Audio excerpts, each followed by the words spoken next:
Bonjour à tous, je suis Charlotte Le Guénic, l'animatrice de l'ATBVB, donc pour ceux qui ne connaissent pas, l'Association des techniciens de bassin versant breton. Donc l'ATBVB et le BRGM ont décidé d'organiser une formation sur les eaux souterraines et l'hydrogéologie en Bretagne, mais hélas, avec les mesures sanitaires du moment, il a été finalement décidé de réaliser cette formation sous la forme de 3 webconférences. Donc aujourd'hui, vous êtes sur la deuxième webconférence avec pour intervenants Flora Lucassou et Bruno Mougin du BRGM qui vont vous parler aujourd'hui des exploitations des eaux souterraines et de la composition chimique des eaux souterraines.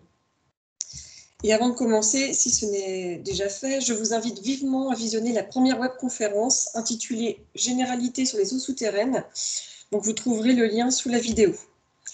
Et pour rappel, la troisième et dernière partie de cette formation est prévue en webconférence ce vendredi 16 octobre à 10 h. Donc si vous êtes intéressé pour y participer, je vous invite à me prévenir par mail.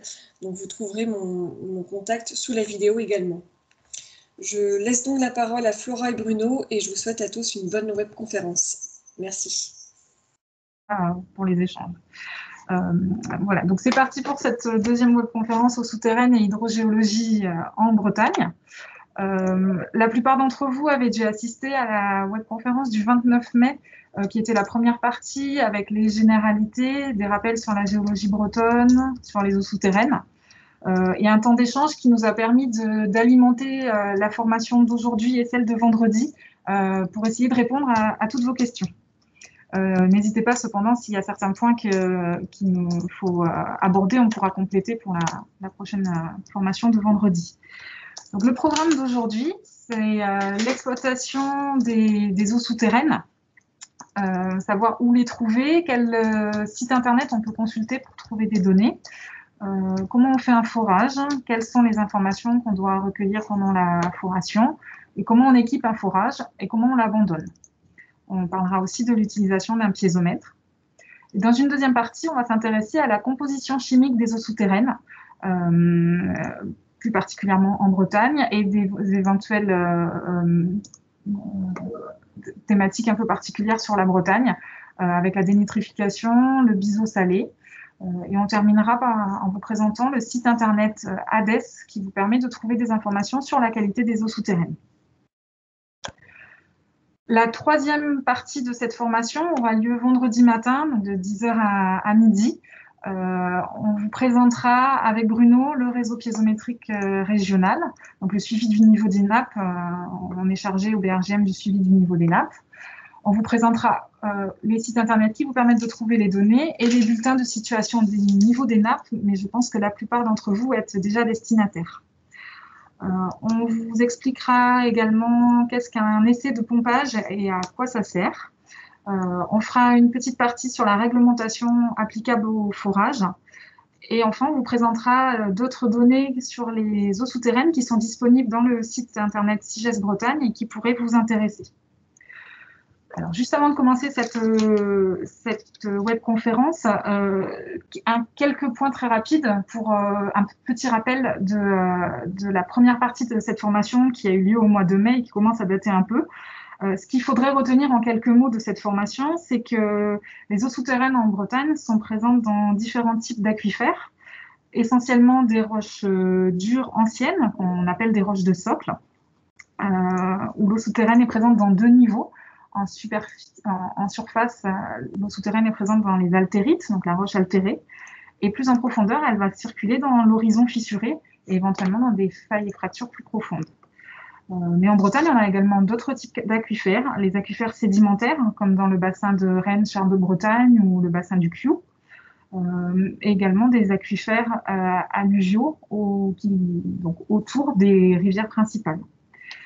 Et dernière chose qui est importante, c'est le lien permanent entre les eaux souterraines et les eaux superficielles, puisque l'exutoire des eaux souterraines, ce sont bien les rivières, ce qui explique qu'en été, on a bien de l'eau dans les rivières, même s'il ne pleut pas. Voilà pour un bref rappel de la première webconférence du mois de mai dernier. Et puis, on va pouvoir démarrer cette présentation. Donc, l'exploitation des eaux souterraines. Comme le disait Bruno tout à l'heure, n'hésitez pas à poser vos questions sur le chat. Bruno pourra y répondre en direct ou alors on en discutera à la fin de la présentation, qui est découpée en deux parties. D'abord exploitation des eaux souterraines, on fera une pause avec des questions, et puis composition chimique. C'est ça, donc du coup je viens d'accepter les derniers arrivants, donc a priori nous sommes au complet. Alors, on vous parle d'eau souterraine depuis la web conférence du mois de mai, mais c'est vrai que les eaux souterraines, on ne les voit pas directement, donc on a des outils pour pouvoir les voir et on pourrait y accéder. Historiquement, les eaux souterraines ont été captées grâce à des puits, qui sont donc des ouvrages verticaux, souvent peu profonds, à parois maçonnées et en gros diamètre. Donc c'est vrai que la plupart des fermes étaient équipées de puits. Et puis, depuis les années 70, on va chercher les eaux souterraines avec des ouvrages plus profonds, en plus petit diamètre, qu'on appelle des forages. Donc, vous avez une illustration en bas à droite. Mais il faut savoir que les sources,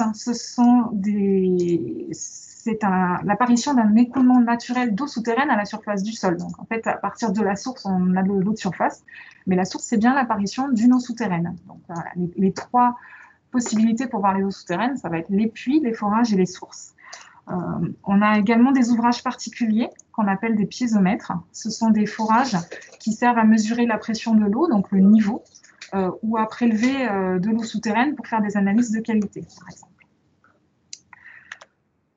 Un cas particulier qu'on trouve en Bretagne et ailleurs, mais notamment en Bretagne avec les drains de Rennes. Donc les drains, ce sont des systèmes qui permettent de capter de l'eau souterraine sous forme de tranchées drainantes, par exemple, qui sont enterrées à quelques mètres de profondeur et qui permettent de récolter davantage d'eau qu'un puits. Des drains qui vont être rayonnants. Souvent, ce sont des ouvrages gravitaires, donc on n'a pas besoin d'installer une pompe. Et ils ont une productivité qui est assez importante. Par contre, ils vont être très sensibles aux pollutions. Ce sont des ouvrages maçonnés avec des fuites également possibles. Donc voilà, particularité en Bretagne et puis pour l'alimentation en eau de la ville de Rennes. Alors, les eaux souterraines, comment fait-on pour en trouver? Il y a différents outils pour essayer de faire une reconnaissance des eaux souterraines avant de pouvoir faire un forage. Déjà, on peut regarder quel est l'inventaire des points d'eau existants à proximité d'un secteur qui nous intéresse. Je vous expliquerai tout à l'heure où on peut trouver cet inventaire des points d'eau. On peut étudier les cartes qui existent, donc les cartes géologiques qui vont nous dire sur quelle formation géologique on se trouve, si on est sur des terrains argileux, sur des formations de socle, sur des formations sédimentaires qui a priori sont plus favorables à la présence d'eau souterraine. On peut regarder s'il y a déjà des études hydrogéologiques qui ont été faites, et puis on peut se baser également sur le modèle numérique de terrain, donc la topographie, qui donne aussi des informations sur les écoulements des eaux souterraines. Ensuite, on fait des études complémentaires pour mieux localiser l'eau souterraine. On peut faire des investigations géophysiques, par exemple avec des panneaux électriques, c'est-à-dire qu'on va installer un câble avec des électrodes pour envoyer du courant dans le sol et qui va nous permettre d'imager en profondeur la conductivité des terrains. Donc, d'en déduire si on a une présence plus ou moins importante d'eau souterraine. On peut également interpréter des photos aériennes pour voir s'il y a des linéaments, donc des éléments qui ressortent dans le paysage et qui pourraient marquer la présence de failles, par exemple.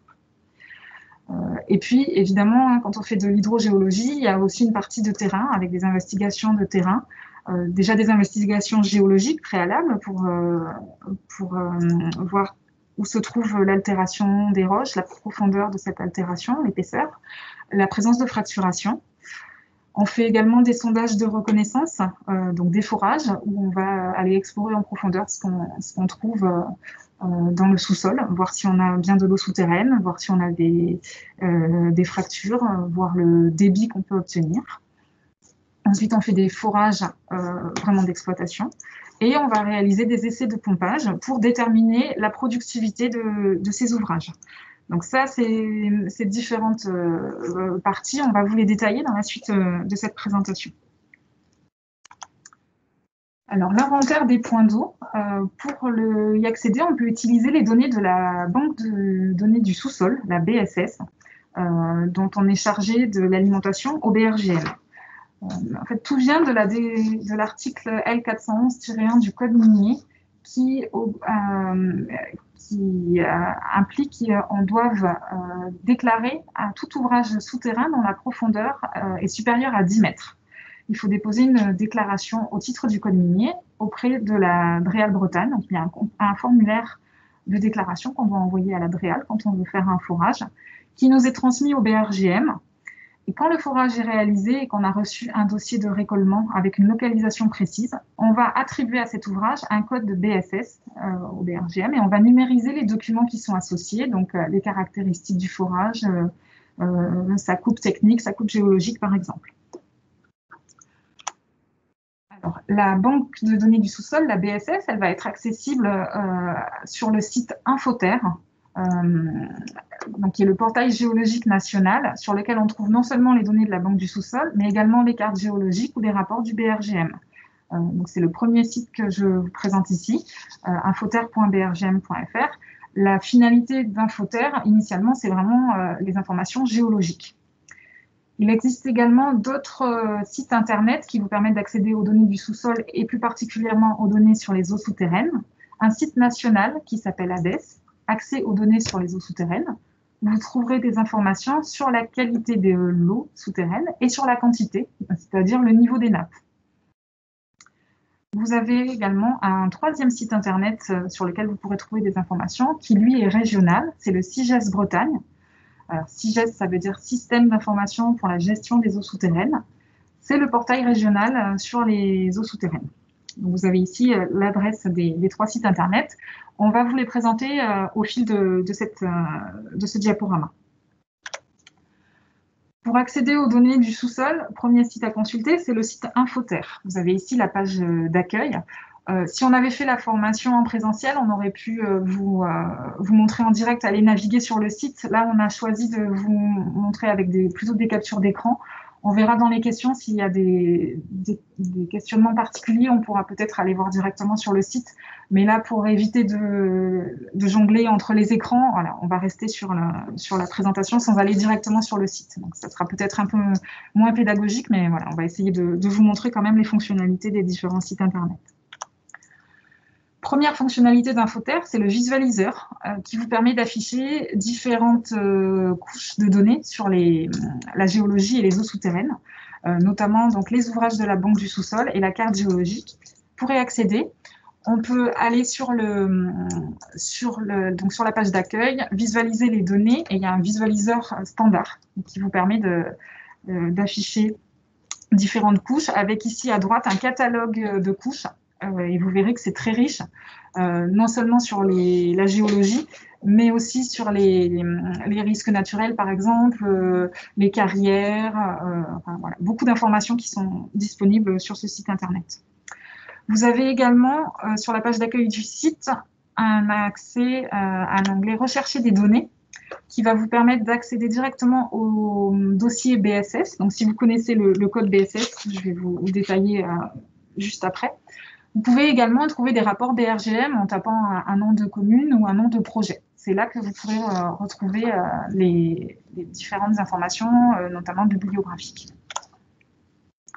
Alors, cette banque de données du sous-sol, elle est nationale. En France, on a à peu près 900 000 ouvrages qui sont bancarisés. Donc, ce sont des ouvrages souterrains. Ça va être des ouvrages d'eau, des forages, des puits, sachant que tous les puits ne sont pas déclarés parce que normalement, ce sont les ouvrages de plus de 10 mètres de profondeur qui doivent être renseignés. Donc, des puits peu profonds ne vont pas forcément avoir été bancarisés en BSS. Mais on y trouve aussi des affleurements géologiques, des carrières, des forages de reconnaissance géotechnique. C'est une base qui est très riche. Donc, voilà, tout ouvrage souterrain, pas seulement des forages d'eau. En Bretagne, on a 55 000 ouvrages. En moyenne, par an, on a 1000 à 1500 dossiers qui sont créés sur la région. Je vous ai parlé du code BSS, donc c'est le code national du point d'eau, donc point d'eau souterraine. Ce code a changé récemment. Auparavant, il y avait un ancien code qui comptait 10 caractères. Vous avez en bas un exemple en bas de la diapositive. Donc les 4 premiers chiffres de ce code correspondait au numéro de la carte géologique. Ensuite, c'était le 8e de carte géologique. Chaque carte était découpée en 8. Et ensuite, un numéro d'ordre. Donc, quand on plaçait un point sur la carte géologique, on lui attribuait un code BSS. Ce code était signifiant, c'est-à-dire qu'il dépendait de la localisation du point. Et en fait, récemment, on a changé ce code afin d'avoir un code non signifiant, c'est-à-dire qu'il ne dépend plus de la localisation. Et donc actuellement, les codes BSS ne sont plus sous la forme 0805X004, mais sous la forme BSS 001 AAA. Voilà, donc 3 chiffres, 4 lettres, sachant qu'il y a une correspondance entre les anciens codes et les nouveaux codes. Donc, je vous ai mis des liens si ça vous intéresse avec les tableaux de correspondance. Donc, tous les nouveaux forages ont le nouveau code sous la forme BSS et les anciens forages ont les deux codes, l'ancien code et le nouveau. Voilà. Donc, vous pourrez trouver différents types de notation voilà, sur ces forages. Une petite illustration sur le nombre d'ouvrages souterrains qui sont l'évolution du nombre d'ouvrages en Bretagne. Donc on voit que jusqu'aux années 70, on avait très peu d'ouvrages en BSS. Puis à partir de la sécheresse de 76, là, il y a eu une explosion du nombre d'ouvrages, donc de forages. Vous avez en orange le total, en bleu les points d'eau et en rouge les ouvrages de géothermie. Donc les forages qui servent à chauffer des bâtiments ou des maisons individuelles. Essentiellement en Bretagne, ce sont des forages où on ne va pas, on ne prélève pas d'eau. Ce sont des forages dans lesquels on fait circuler un fluide caloporteur. On va chercher la chaleur du sous-sol en profondeur et on utilise pour chauffer les habitations. Donc ça, à partir des années 2000, on a vu cette technologie se développer fortement en Bretagne avec un pic autour de 2009-2010. Ça diminue à quelque peu, mais on a quand même beaucoup d'ouvrages de ce type-là qui sont arrivés également en Bretagne. Donc, voilà, et puis à peu près, on a maintenant autour de 400 forages d'eau par an, voire un peu moins. Ça dépend des années. Vous avez donc ici une illustration des points d'eau. Vous voyez que la carte de la Bretagne, là, on a uniquement les forages d'eau. On a mis les contours de la Bretagne, mais on pourrait ne pas les mettre. Hein. On voit que toute la région est concernée, ce qui veut dire aussi qu'on trouve bien de l'eau souterraine partout en Bretagne, alors en quantité variable, mais cette carte montre bien qu'on peut trouver de l'eau souterraine partout. Pour revenir au site Infoterre, quand vous êtes sur le visualiseur géologique, vous avez... Quand vous êtes sur le visualiseur géologique, vous avez la possibilité de choisir différentes couches. Alors, je me rends compte qu'en fait, on ne voit pas mon pointeur. Non. Non. Voir. Alors, donc je vais vous expliquer. Voilà, en haut à droite, vous avez différents boutons sur le côté droit, dont le troisième, c'est choix des couches, sur lesquelles vous pouvez afficher, par exemple, tous les ouvrages de la banque de données du sous-sol. Donc, ça va être les carrés de différentes couleurs que vous voyez apparaître là sur l'écran. Et quand vous êtes dans un secteur qui vous intéresse, vous avez un bouton information qui est entouré en rouge, là, tout en haut du visualiseur. Vous allez pouvoir cliquer sur un point. Une petite fenêtre va s'ouvrir, un résultat de l'interrogation, et vous aurez accès dans ce tableau à un lien vers la fiche de données de la banque du sous-sol. Cette fiche, elle va pouvoir vous... Donc, vous avez un exemple de fiche qui est affiché là à gauche de l'écran. Vous aurez les caractéristiques de l'ouvrage, sa profondeur, sa date de réalisation, différentes informations selon ce que le foreur a renseigné quand le forage a été réalisé. Vous aurez peut-être aussi accès à la coupe du forage avec la localisation des venues d'eau, les débits qui ont été obtenus, la coupe géologique, le détail de la coupe technique aussi, avec la présence de crépines en profondeur, une cimentation sur les premiers mètres. Voilà. Donc vous avez ici des liens si vous voulez accéder directement à un dossier du sous-sol pour voir le type d'information que vous pouvez obtenir. Sur Infoterre, il y a également d'autres données. des données donc, sous forme les données du BRGM, notamment la banque du sous-sol et les cartes géologiques, sont accessibles sous forme de flux WMS que vous pouvez afficher dans vos propres logiciels SIG pour avoir des données les plus à jour et vous éviter d'avoir à faire des exports, par exemple, de la banque du sous-sol. Là, vous pouvez afficher les données à jour. Et donc, ça va être ici dans données et services, vous aurez la liste des services géoservices OGC. Et donc, voilà, la partie un peu plus technique, mais qui pourra vous permettre d'afficher les données de la banque du sous-sol directement dans vos visualiseurs cartographiques. Sur Infoterre, vous avez également des informations sur les risques naturels, hein, mouvements de terrain, cavités souterraines, aléas, retrait, gonflement des argiles. Donc, ça ne rentre pas directement là dans la formation ou souterraine, mais tant qu'à évoquer Infoterre, autant vous parler des différentes fonctionnalités. Vous avez aussi une thématique spécifique sur les sites et sols pollués, avec des liens vers d'autres sites qui peuvent être intéressants sur cette thématique. Voilà pour une présentation rapide du site Infoterre. Je vais maintenant vous parler à l'accès vraiment aux données sur les eaux souterraines à travers le site internet CIGES Bretagne, qui est donc le portail régional dédié aux eaux souterraines de la Bretagne, qui est en ligne depuis octobre 2012 et qui a été réalisé en partenariat avec la région Bretagne et l'Agence de l'eau en Bretagne. Sur le CIGES Bretagne, vous aurez différents types de contenus, à la fois du contenu éditorial avec des articles qui sont destinés à différents types de publics. Il y a des pastilles de couleurs qui sont indiquées ici en haut à droite de l'écran, des pastilles vertes pour les articles grand public, des pastilles bleues pour des articles scolaires et des pastilles rouges pour les articles à destination d'un public un peu plus averti. Vous avez également un espace cartographique, donc un visualiseur comme celui qu'on trouve sur Infoterre, avec des couches de données en lien avec les eaux souterraines, là spécifiquement, les piézomètres, les qualitomètres, donc les forages qui ont des données sur la qualité des eaux, les masses d'eau souterraines, les cartes piézométriques. Vous y trouvez également les cartes géologiques et des informations géologiques qui sont nécessaires à bien comprendre le fonctionnement des eaux souterraines. Vous avez aussi un formulaire de consultation des données, donc un moteur de recherche pour trouver des informations sur un point BSS, comme ce qu'on peut faire dans Infoterre, une masse d'eau souterraine, une entité BDELISA. Donc la BDELISA, c'est le référentiel hydrogéologique national, donc qui décrit les aquifères en présence sur le territoire. Vous pouvez également y trouver un rapport BRGM ou un rapport de l'Agence de l'eau. Et les spécificités, toutes les informations disponibles sur les eaux souterraines sur une commune avec la fiche Ma Commune que je vous présenterai tout à l'heure. Donc vous voyez sur le CIGES Bretagne, finalement, si vous vous intéressez uniquement aux eaux souterraines, vous allez trouver l'ensemble des informations disponibles sur Infoterre, mais sur la région, et sans avoir toutes les autres informations, c'est déjà un peu plus trié, et vous n'aurez accès qu'aux informations directement intéressantes. Sur cette page, dans le CIGES Bretagne, il y a également des actualités sur les eaux souterraines en page d'accueil, notamment quand on publie un nouveau bulletin de situation du niveau des nappes. On le diffuse par mail, mais on le met également en actualité sur la page d'accueil. Voilà à quoi ressemble cette page d'accueil. Vous y retrouvez donc les différents contenus dont je vous parlais, l'espace cartographique qui est toujours accessible en haut du site, c'est encadré en orange, la consultation des données qui se trouve juste à côté, encadré en vert.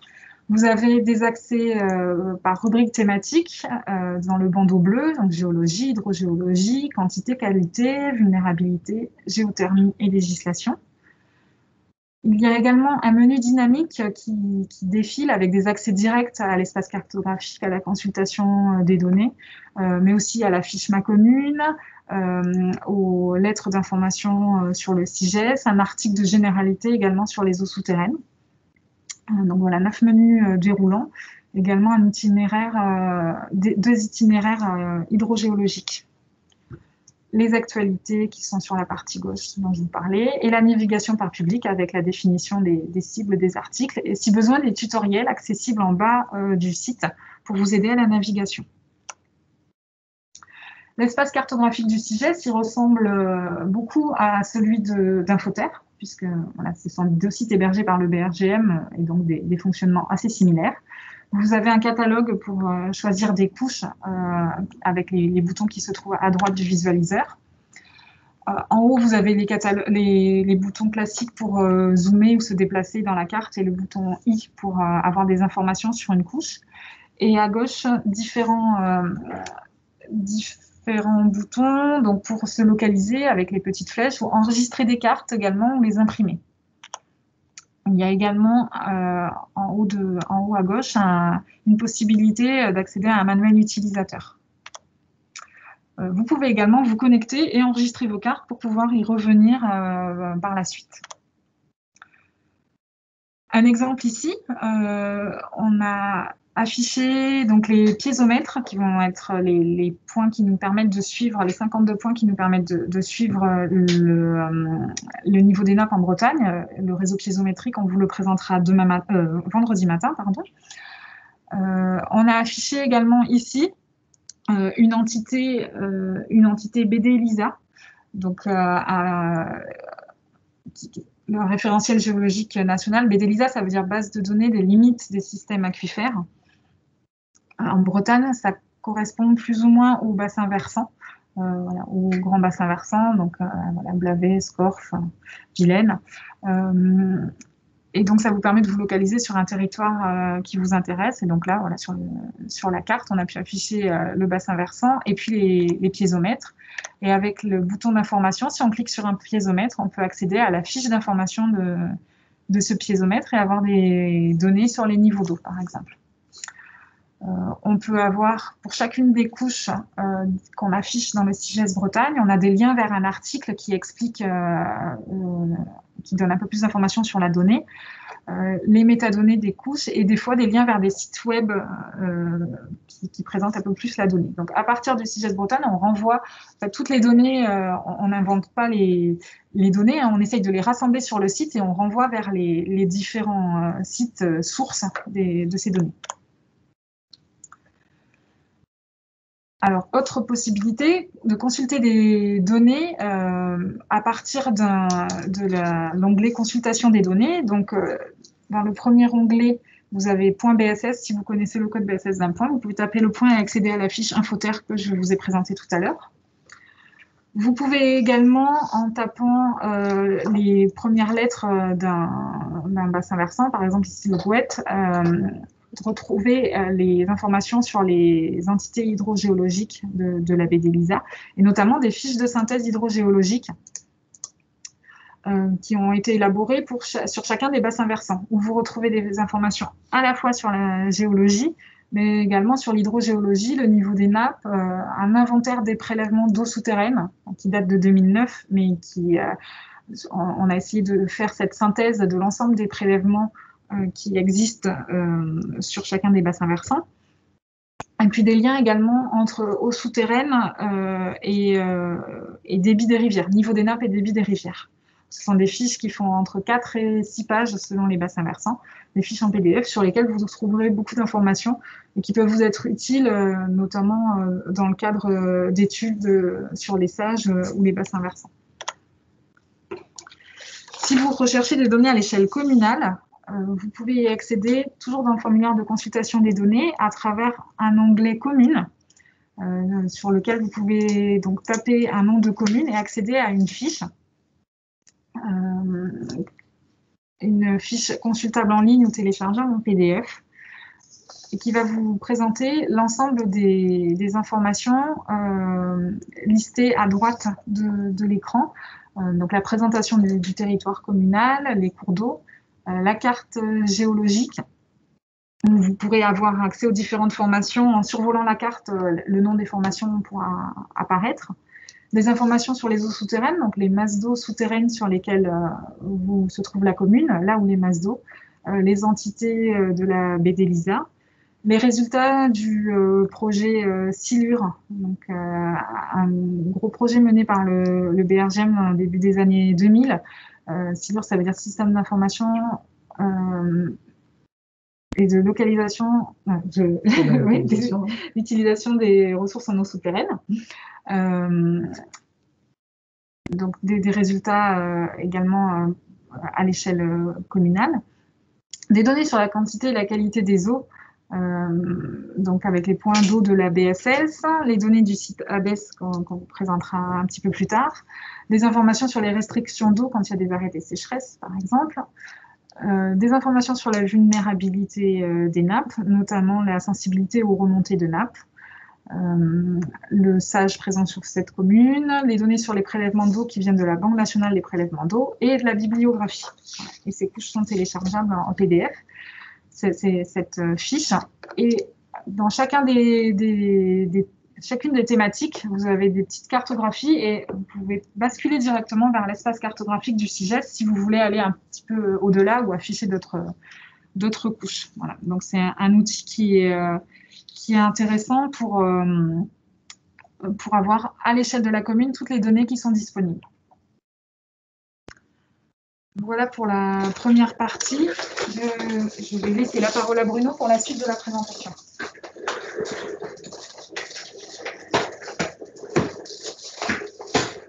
Voilà, donc nous sommes toujours là, on a juste effectué un changement de bureau pour pouvoir respecter nos distances. Donc je continue cette présentation. Donc suite à la partie de Flora, en fait, je vais revenir plutôt sur les forages, sur savoir comment on réalise un forage, quelle technique on utilise, à quoi ça sert, et puis vous dire comment on réalise bien un forage et comment on le réalise mal.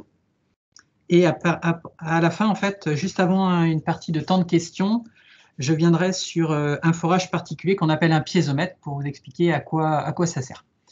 Alors Flora vous a expliqué que sur la Bretagne, il y avait plus de 20 000 points d'eau.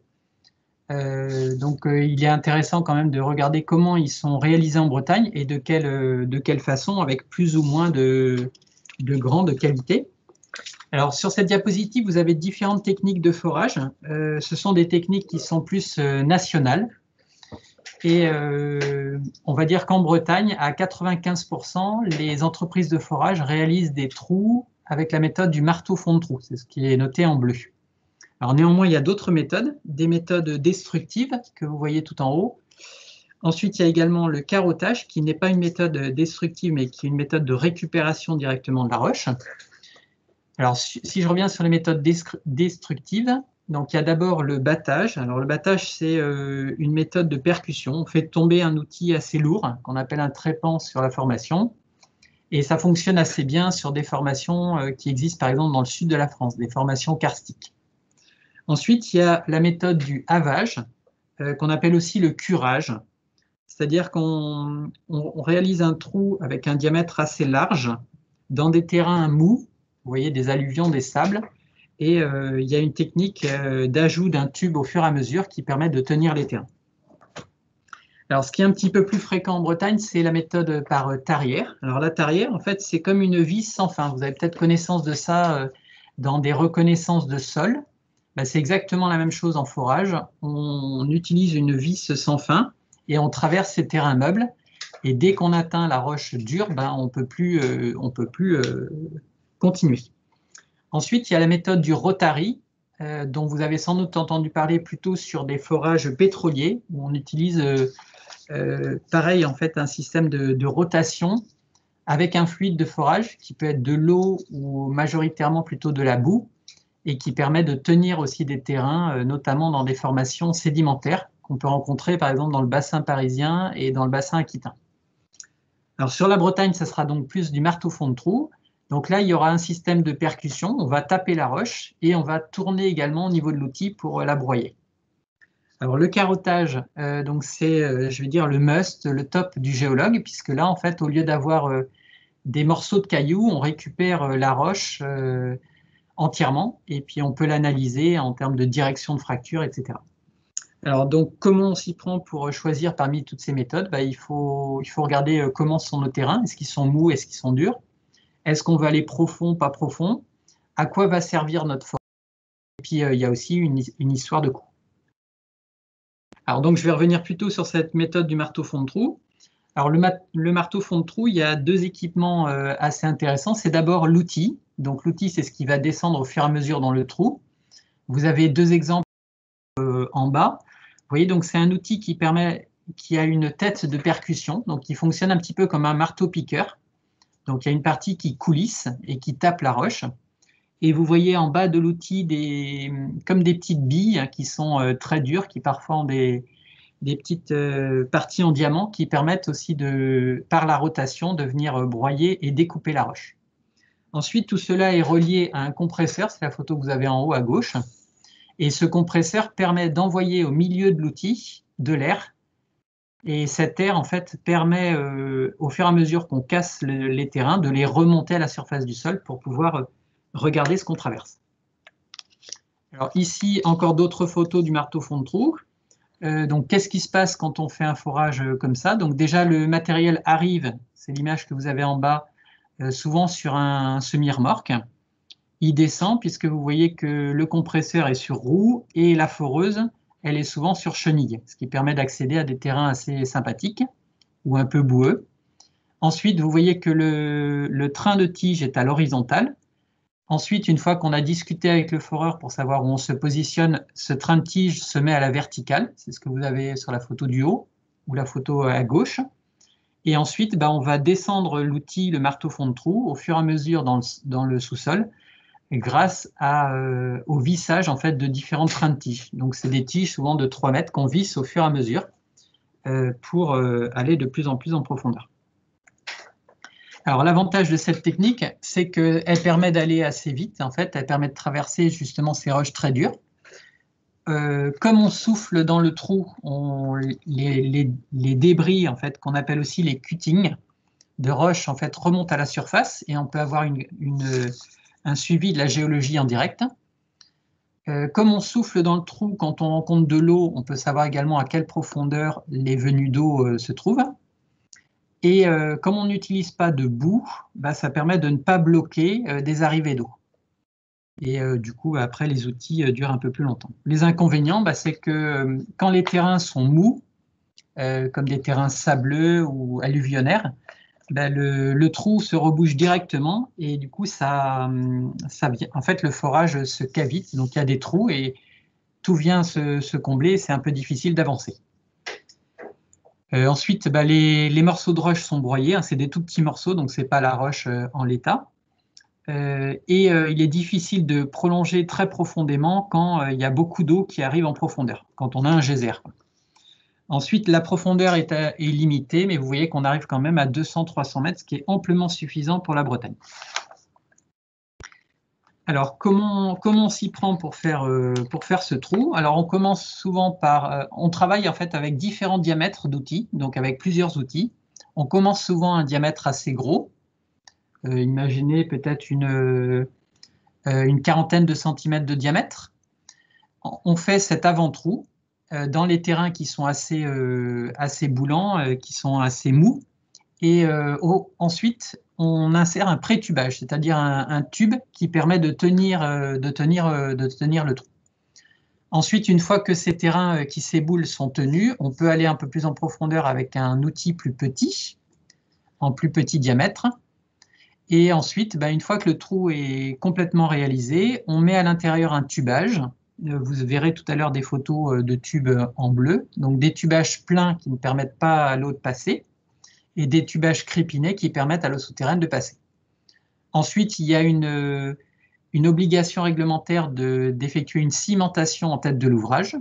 Donc, c'est l'injection de ciment au niveau de l'espace annulaire entre le trou et le tube. Je vais vous remontrer aussi à quoi ça correspond.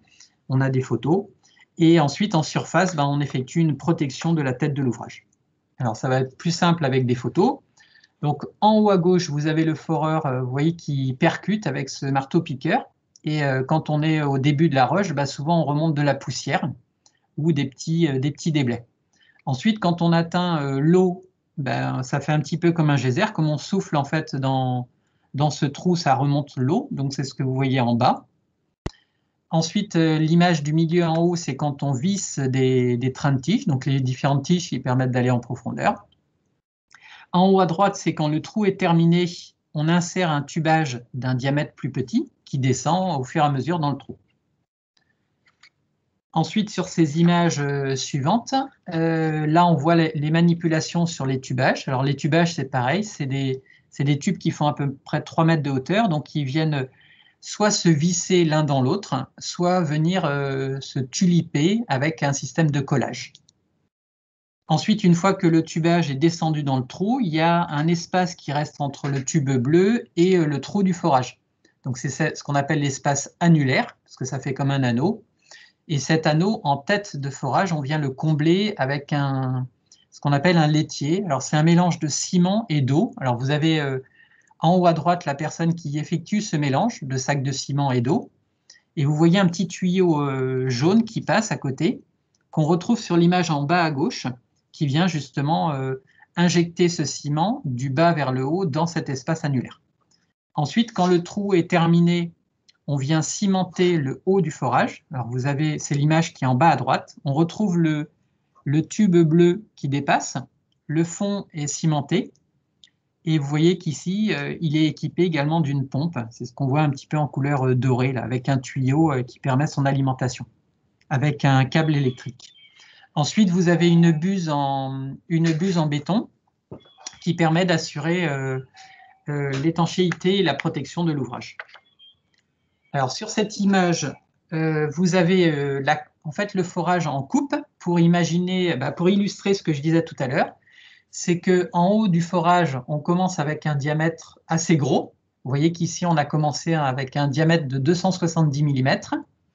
On a mis dedans un pré-tubage de 240 mètres pour tenir les terrains de tête pour pas qu'ils viennent, que le forage s'éboule. Ensuite, on est descendu en dessous avec 2 diamètres différents, du 225 mm, puis ensuite du 156 mm. Et on a fait passer à l'intérieur, une fois qu'on avait fini le trou, un tube bleu que vous voyez qui fait 115 mm de diamètre. Donc, c'est ce qu'on voit. Donc, ce tube bleu, il va être plein aux endroits où on n'a pas d'arrivée d'eau ou alors des arrivées d'eau qui sont trop chargé en nitrate ou sale, avec de l'eau sale. Et en profondeur, on va avoir un trou qui est percé, qu'on appelle en fait un trou crépiné. Voilà. Alors ensuite, à droite, en haut à droite de l'image, vous avez la cimentation de la partie de tête. Alors comment on s'y prend? On insère en fait un petit bouchon que vous voyez en carré noir, là en bas de l'image. Ce petit bouchon vient se mettre entre le trou et le tube. Une fois qu'il est en place, on peut combler la partie annulaire de ciment. Et donc ça vient en fait protéger la tête de l'ouvrage sur au moins 10 mètres de hauteur. Ensuite, en tête d'ouvrage, on va retrouver ici en coupe la buse, un coffret de protection avec un couvercle amovible. Et vous voyez que dans ce forage, en bas à droite, on a mis une pompe et donc on a un tuyau qui permet de pomper l'eau et de l'utiliser un peu plus loin. Alors, qu'est-ce qui est intéressant de noter en cours de foration? Donc, quand on regarde les foreurs travailler, on n'est pas seulement là à les regarder et à ne pas les aider. Généralement, en fait, quand on va suivre un forage, il y a tout un tas de manipulations à faire. Il y a évidemment la coupe géologique. Au fur et à mesure, donc, on remonte les cailloux, on les analyse, on regarde ce qu'il y a dedans. S'ils sont abîmés, altérés, qu'est-ce qu'on trouve comme minéraux, comme terrain. Parfois, on peut trouver des niveaux avec de la pyrite. Alors, la pyrite, j'en reparlerai un petit peu plus tard. C'est des niveaux qu'il faut éviter de dénoyer quand on pompe. Alors, quand on pompe, le niveau de la nappe descend. Donc, quand on dit dénoyer ces niveaux, c'est qu'en fait, ils viennent se retrouver à l'air. Et quand ils se retrouvent à l'air, il peut y avoir des réactions d'oxydoréduction et on peut avoir une eau de couleur rouge avec de la rouille. Ensuite, par la technique du soufflage, en fait, on va souffler dans le trou. Et si on a un récipient, comme vous voyez en bas à gauche, un seau, et qu'on connaît son volume, on peut savoir en combien de temps on remplit ce seau. Et ça permet de savoir quelle quantité d'eau est arrivée à quelle profondeur. Donc, c'est ce qu'on regarde en termes de relevé. Ensuite, on peut également prendre des échantillons, faire avec des bandelettes, regarder le pH, la température, la conductivité, mais aussi peut-être faire de la colorimétrie avec des teneurs en nitrate. Voilà, et puis si on est à proximité de la mer, c'est toujours bien de regarder aussi la conductivité ou la salinité. Alors, juste une petite diapositive, parce que quand on parle d'un forage, on parle de deux grandeurs qui sont différentes. Le débit d'exploitation, c'est-à-dire à quel débit on peut utiliser le forage en continu, sans qu'il se vide. Donc ça, c'est un débit d'usage.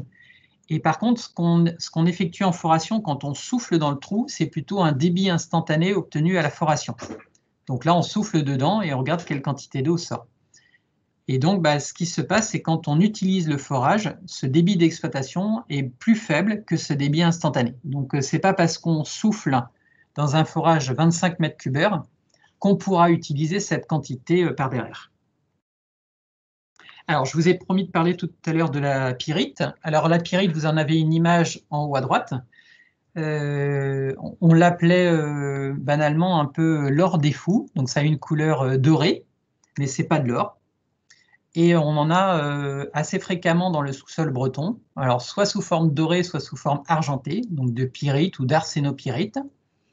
Et ce qu'on a découvert notamment dans le secteur de Ploudaniel, c'est qu'il existait en profondeur des réactions de dénitrification ou des teneurs en nitrate qui étaient fortes en surface. Alors c'est ce que vous avez à gauche, vous avez un diagramme avec un trait en continu qui mesure les arrivées d'eau.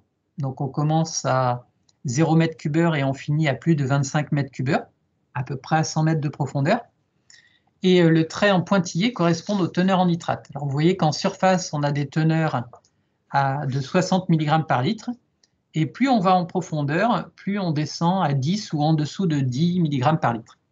Donc, c'est lié en fait à des bactéries qui fonctionnent dans le milieu souterrain, qui viennent consommer cette pyrite, réagir avec les nitrates, et donc cette réaction relargue du fer et des sulfates, et ce fer, quand il est à l'air libre, il peut se transformer en fer 3+, et donc donner de la rouille. Donc c'est pour ça que je disais tout à l'heure, c'est bien de repérer ces niveaux et de ne pas les oxyder.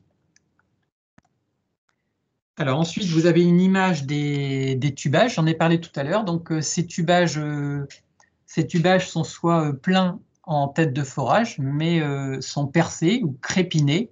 On appelle ça des crépines. Vous avez des images en haut à droite avec des tubages bleus PVC qui sont majoritairement utilisés en Bretagne, mais on utilise également l'image que vous voyez en bas à droite, qui sont des crépines inox qui sont parfois utilisées pour l'eau potable. Et vous retrouvez en fait les parties percées. Donc ça sert soit à soutenir les terrains, soit évidemment à capter ces eaux souterraines en profondeur. Voilà, et l'image qui est en bas à gauche, là en orange, en fait, ce sont des dispositifs de centreur pour, au sein de l'espace annulaire, faire en sorte que le tubage soit bien au centre du trou. Alors ensuite, je continue. Donc là, c'est une diapositive sur les équipements qui sont attendus au sein d'un forage. Donc, qu'est-ce qu'il faut faire pour aussi respecter la réglementation et avoir le moins de difficultés à utiliser un forage? Premièrement, c'est utiliser un bouchon de fond. Alors, c'est ce qu'il y a tout en bas du forage et ça évite à des déblais un peu boueux de remonter en fait dans l'eau et d'avoir une eau très trouble. Ensuite, on peut utiliser dans cet espace annulaire, sous la cimentation, également un massif filtrant. Donc, c'est souvent du gravier roulé qui vient se mettre entre le terrain et les crépines et qui permet d'éviter que les crépines soient bouchées. Ensuite, je vous ai parlé du petit carré que vous voyez en violet à droite de l'écran. Donc, c'est ce joint d'étanchéité, ce bouchon étanche. On parle aussi parfois de paquaire qui vient bloquer, qui vient faire en sorte que la cimentation n'aille pas dans les crépines. Ensuite, au-dessus, vous avez en gris clair la partie cimentation de l'annulaire. Et donc, à l'intérieur, en fait, on insère une pompe qui est souvent une pompe immergée. Vous avez deux belles photos en dessous. Et ces photos sont dans l'eau, donc elles sont immergées. Il y a un moteur qui est en bas. Et l'eau, ça permet à l'eau, en fait, de ressortir du forage par pompage. Voilà, et donc je parlais de l'aménagement de la tête de forage. Je vais vous montrer l'image suivante. Alors juste un petit mot, si ça vous intéresse beaucoup et que vous avez un petit peu de temps pour regarder ces forages, comment se réalise un forage, c'est toujours bien de le voir plutôt en direct. Donc, vous pourrez cliquer sur ce lien, là, les étapes d'un forage en vidéo. C'est une vidéo qui est sur le CIGES et qui est assez pédagogique. Alors, je vous ai parlé donc de protection en tête de forage. Je vous ai montré la coupe que vous voyez au milieu de l'écran. Vous avez une image à droite. Donc, un forage dans la nature, logiquement, s'il respecte la réglementation, devrait ressembler à ça. Vous retrouvez la buse en béton qui sert à protéger la tête de l'ouvrage, hein, le coffrage. Ensuite, dessus, le couvercle qui est fermé, cadenassé, par lequel on peut aller voir justement le tube bleu. Et tout autour, vous avez une dalle de propreté qui fait 3 mètres carrés au minimum et qui est en pente de l'intérieur vers l'extérieur. Donc, ça sert en fait à protéger la tête de l'ouvrage de toute infiltration qui arrive depuis la surface. Alors ici, c'était une diapositive particulière pour les puits. Flora vous en a parlé. Un puits, ce n'est pas un forage. Donc les forages, c'est un petit diamètre et une profondeur assez forte, plus de 100 mètres. Un puits, c'est un gros diamètre avec une profondeur qui est beaucoup plus faible, environ 5 mètres, on peut dire. Donc qu'est-ce qui se passe dans ce puits? Il n'y aura pas de tubage, mais il y aura une paroi qui sera maçonnée et des rochers bien espacés permettront à l'eau souterraine de venir dedans. Donc dans ces puits, il y a aussi des pompes, ou alors on va chercher de l'eau directement avec un seau, et on peut aussi aménager sa tête. Voilà, alors juste en dessous, un petit point sur l'arrêté du 11 septembre 2003, dont on vous parlera vendredi, qui concerne la réglementation associée au forage, et également aux puits. Ensuite, un commentaire sur les pollutions. Alors, si un forage est mal réalisé, il y a un risque de pollution des eaux souterraines, qui ont parfois un âge assez ancien et qui peuvent en quelques secondes se retrouver dégradés. Donc c'est pour ça qu'on insiste là-dessus. Alors là, le premier point, c'est l'absence de cimentation dans l'espace annulaire. Donc si le forage est mal réalisé en tête, s'il n'a pas cette dalle de propreté, cette cimentation, dans cet espace annulaire, on retrouve du vide et donc une pluie ou une pollution en surface peut aller très vite dans la nappe. C'est la même chose quand la tête de forage n'est pas protégée, n'est pas fermée. Il peut y avoir du vandalisme. Hein. Un voisin malveillant peut venir dans votre forage, l'ouvrir, déverser un bidon d'essence, et puis votre forage est fichu à vie. Ensuite, l'autre point, alors qui est un peu moins spécifique à la Bretagne, mais qui existe ailleurs, c'est qu'au fur et à mesure qu'on fait un forage, on peut recouper plusieurs niveaux aquifères ou de nappes. Et ce qu'il ne faut pas, c'est les mettre en communication. Donc, quand on fait un forage, on vient en capter une seule. Ensuite, je vous ai parlé également de dénoyage des crépines. Alors, la pompe qu'on met en place dans un forage va se retrouver plutôt en face du tubage plein, mais pas dans les crépines. C'est pour éviter les turbulences.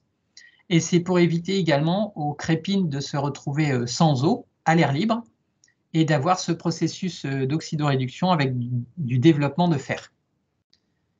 Et le dernier point, c'est quand un forage est réalisé et malheureusement ne trouve pas d'eau, ça peut arriver, on le rebouche, et s'il est mal rebouché, c'est aussi un nid potentiel de pollution par infiltration. Alors ici, sur cette image, vous avez la procédure d'abandon d'un forage. Donc pour abandonner ce forage, souvent, alors soit il est équipé, soit il n'est pas équipé. À droite, vous avez un forage qui n'est pas équipé d'un tube, et à gauche, vous avez un forage équipé d'un tube et d'une cimentation. Mais la règle est quasiment la même. Donc on comble le fond jusqu'à environ 7 mètres de profondeur avec du tout venant, c'est-à-dire soit du gravier que vous avez dans le commerce, soit les matériaux qui ont été forés, traversé. Ensuite, on vient mettre un bouchon de sobranite. Donc, c'est un bouchon étanche. Ensuite, on vient rajouter du laitier, c'est-à-dire du ciment avec de l'eau. Et ensuite, on comble la tête avec de la terre végétale. Alors, quand on fait...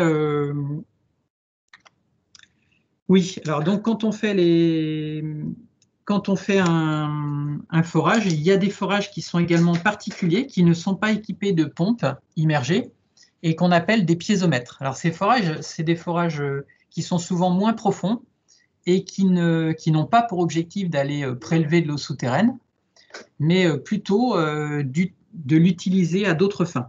Alors, donc, alors, le nom piézomètre, en fait, il y a le terme piézo. Alors, je crois que c'est un terme grec qui parle de pression. En fait, quand on va faire un trou dans le forage, on va trouver de l'eau et ensuite cette pression de l'eau va se mettre en équilibre avec l'air. Donc le forage va se remplir d'eau et quand il y a cet état d'équilibre entre l'air, la pression de l'air et la pression de l'eau, il y a cette surface d'équilibre qu'on appelle aussi niveau de nappe phréatique. Donc un piézomètre, ça va permettre de mesurer à quelle profondeur se trouve cette nappe phréatique, sachant que cette profondeur varie dans le temps entre la période pluvieuse et la période estivale. Et ça permet de mesurer cette altitude à pas de temps souvent continu. Alors ensuite, on l'utilise également soit des fins de mesure de profondeur de nappe, mais également pour analyser la qualité de l'eau souterraine, où ce piézomètre va avoir un intérêt également quand on parlera de pompage. Voilà, du coup, vous avez cette diapositive pour savoir à quoi sert un piézomètre. Donc, il y a effectivement cette utilité dans le cadre d'un pompage d'essai. Alors, les pompages d'essai, on en parlera plutôt vendredi matin, si ça vous intéresse. Alors, l'idée d'avoir un piézomètre, c'est quand on pompe dans un forage, il y a ce qu'on appelle un cône d'influence, c'est-à-dire que le niveau descend et ça forme un cône inversé en profondeur. Et donc, il y a une zone d'influence de ce forage où la nappe descend. Et ce qui est bien, c'est de positionner un piézomètre dans cette zone d'influence pour savoir comment l'aquifère réagit.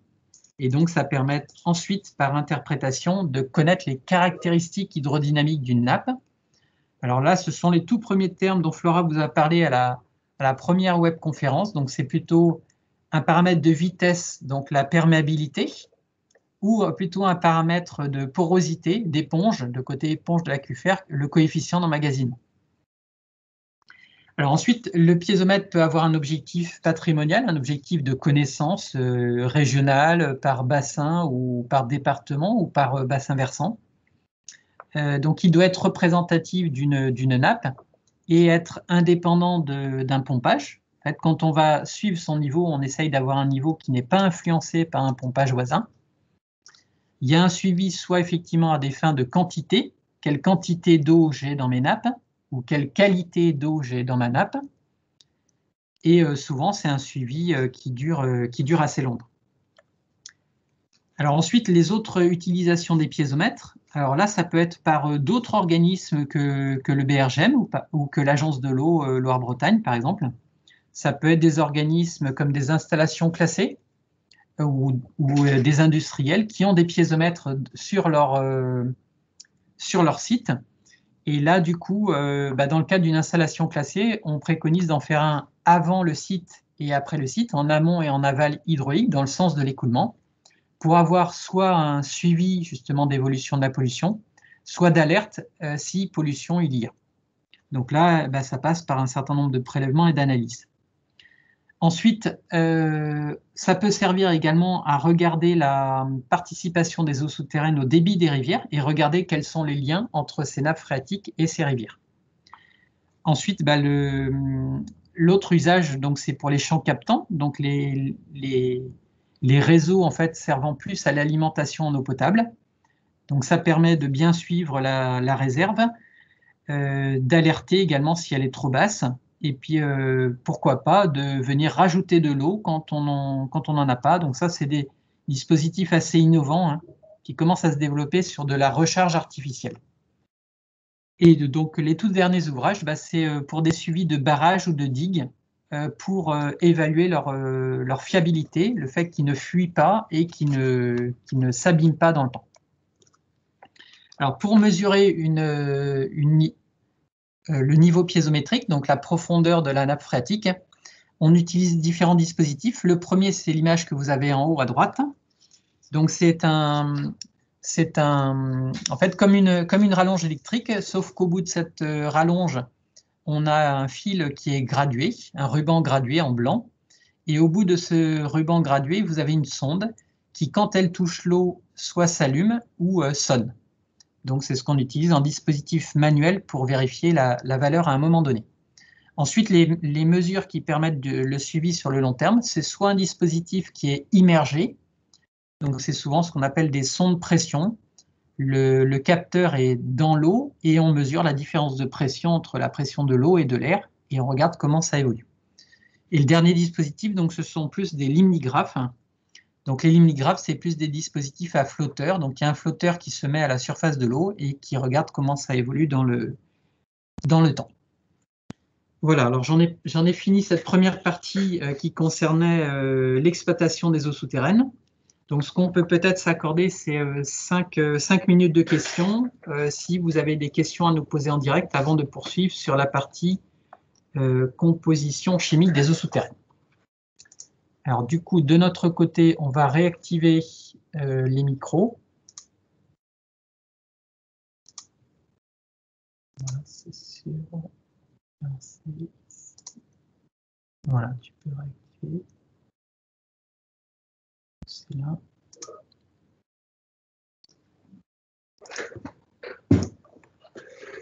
Alors, j'essaie de réactiver les micros, mais pour l'instant, ça pourrait être plus sympa si c'était des questions à l'oral. Oui, donc sinon est-ce que vous pouvez essayer de... J'ai vu qu'il y avait quelqu'un qui avait posé une question là. Oui. Est-ce que vous pouvez essayer de la poser à l'oral en réactivant le micro? Oui, bonjour. Bonjour. Ah, parfait. Est-ce que vous pouvez revenir sur la particularité de Ploudaniel vis-à-vis des nitrates? Je travaille sur ce secteur. Effectivement, on a un bassin versant qui est... voilà, les taux de nitrates sont très importants dans le cours d'eau, donc j'aurais souhaité voir, que vous approfondissiez un peu la question des pyrites. D'accord, alors du coup, on va revenir sur cette diapositive, c'était la 37. Là, tu peux peut-être cliquer directement. Non, bon, d'accord. Alors, on s'y déplace petit à petit. Alors, juste pour vous expliquer le contexte de Ploudaniel, donc c'est... à l'époque, en fait, le BRGM a travaillé sur un site de production laitière. Donc, c'est bien Ploudaniel dans le Nord Finistère. Et sur ce site de production laitière, en fait, le BRGM a accompagné justement l'industriel pour positionner des forages pour son process industriel. Et donc, sur place, en fait, c'est un secteur qui est assez légumier et avec beaucoup d'intrants azotés, beaucoup d'apports minéraux et organiques d'azote, donc qui entraînent des teneurs en nitrate dans les eaux. Et en fait, ce qui s'est passé, c'est que donc, lors de la réalisation des forages, le BRGM a suivi les paramètres que je vous ai évoqués tout à l'heure, c'est-à-dire la profondeur des arrivées d'eau. C'est ce qu'on voit sur cette image à gauche. On voit que par exemple, à 50 mètres de profondeur, on avait 10 mètres cubes heure. Et un peu plus loin, à 65 mètres, on atteignait 20 mètres cubes heure. Donc vous voyez que là, petit à petit, en fait, il y a de l'eau qui arrivait dans ce forage. Et le BRGM a mesuré justement les teneurs en nitrate au fur et à mesure de ces arrivées d'eau. Donc ce qu'on a noté, c'est qu'en surface, les teneurs étaient à 60 mg par litre. Alors, il faut savoir que depuis, on a également fait des analyses lors de la problématique des bassins versants en contentieux, et ces teneurs pouvaient aller jusqu'à 100, voire plus de 100 mg par litre en surface. Et ce qui s'est passé, ce qui a été une vraie surprise, c'est qu'en profondeur, ces teneurs, petit à petit, elles descendaient et elles arrivaient même par endroits à zéro. Et du coup, c'est là où il y a eu un certain nombre de prélèvements dans l'eau souterraine, avec des analyses soit chimiques, soit bactériologiques. Et il y a eu découverte justement de ces phénomènes de dénitrification par ces bactéries anaérobiques. Et donc là, l'équation que vous avez en face, sur cette image, donc vous avez les nitrates qui sont consommés par ces bactéries avec le sulfure de fer, en fait, FeS2, c'est la pyrite, c'est la formule de la pyrite. Cette formule dégage du diazote, du fer et des sulfates. Donc on a vu également par l'évolution des teneurs en sulfate que ces teneurs en sulfate augmentaient également. Et donc ça a permis d'établir de retrouver cette équation et que c'était bien ce processus qui était mis en jeu. Merci.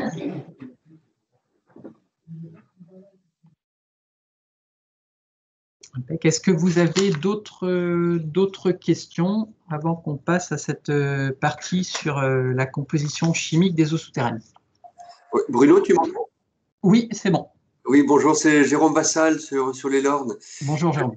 Une petite question là sur la présentation que vous avez faite des déclarations en fait de forage, puits, etc. qui sont disponibles sur les sites, super. Mais est-ce que vous avez une idée du pourcentage que ça représente par rapport à la réalité? Notamment, je m'étonnais un petit peu des courbes de déclaration annuelle des forages agricoles. On se pose beaucoup de questions, nous, sur l'importance de ces forages agricoles en termes de nombre, en termes de volume d'eau pompée. Est-ce qu'on sait quelle est la réalité par rapport à la déclaration? Alors, donc, ce que disait Flora, c'est que au niveau du BRGM, on reçoit de 1000 à 1500 déclarations de forage par an. Et comme elle l'a montré justement sur cette diapositive-là, vous voyez que ce chiffre, c'est une moyenne, hein, les 1000 à 1500, mais c'est assez variable suivant les années. Alors, le premier pic que vous voyez sur ce graphique, c'est 1976, donc c'est la sécheresse. Et c'est parce que cette méthode du marteau fond de trou est arrivée en Bretagne. Ensuite, il y a également des pics qui sont liés à des évolutions de la réglementation, où il y a eu beaucoup, par exemple, de forages de réalisés avant l'évolution de la réglementation, notamment 92, je crois, et 2000. Et donc ça c'est la réalité. Alors, la réalité, c'est la réalité des choses qu'on reçoit en termes de déclaration. Donc, c'est au niveau de la région Bretagne, le BRGM a initié depuis de nombreuses années en fait une bonne relation avec les services de l'État et avec les entreprises de forage pour les inciter à bien déclarer leurs ouvrages. Donc ça, c'est une procédure qui existe bien en Bretagne et pas forcément bien dans d'autres régions, qui est nettement moins respectée. Néanmoins, tu as raison, il existe beaucoup de forages qui ne sont pas déclarés. Alors un exemple facile, c'est un forage qui est déclaré par un agriculteur. Les agriculteurs voisins entendent du bruit ou viennent voir l'entreprise de forage. Et comme l'entreprise de forage est là, on lui dit tiens, est-ce que tu peux rester un jour de plus et me faire un forage chez moi? Et du coup, le second forage n'est pas déclaré. Donc la question des non-déclarations, c'est une question qui est difficile. On avait essayé d'y réfléchir et souvent on imaginait qu'il y avait un tiers des forages qui n'étaient pas déclarés. Ok.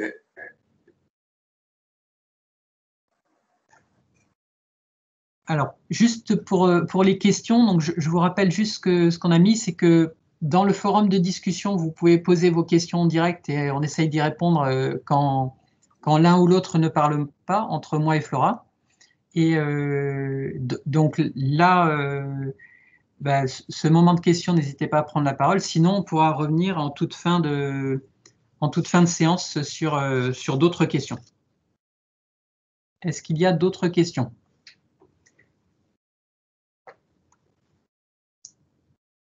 S'il n'y en a pas, du coup, on va peut-être passer à la suite. Donc, n'hésitez pas soit à les mettre dans le forum, à mettre vos questions dans le forum de discussion, ou à les noter en fait près de vous pour revenir dessus à la fin de la séance.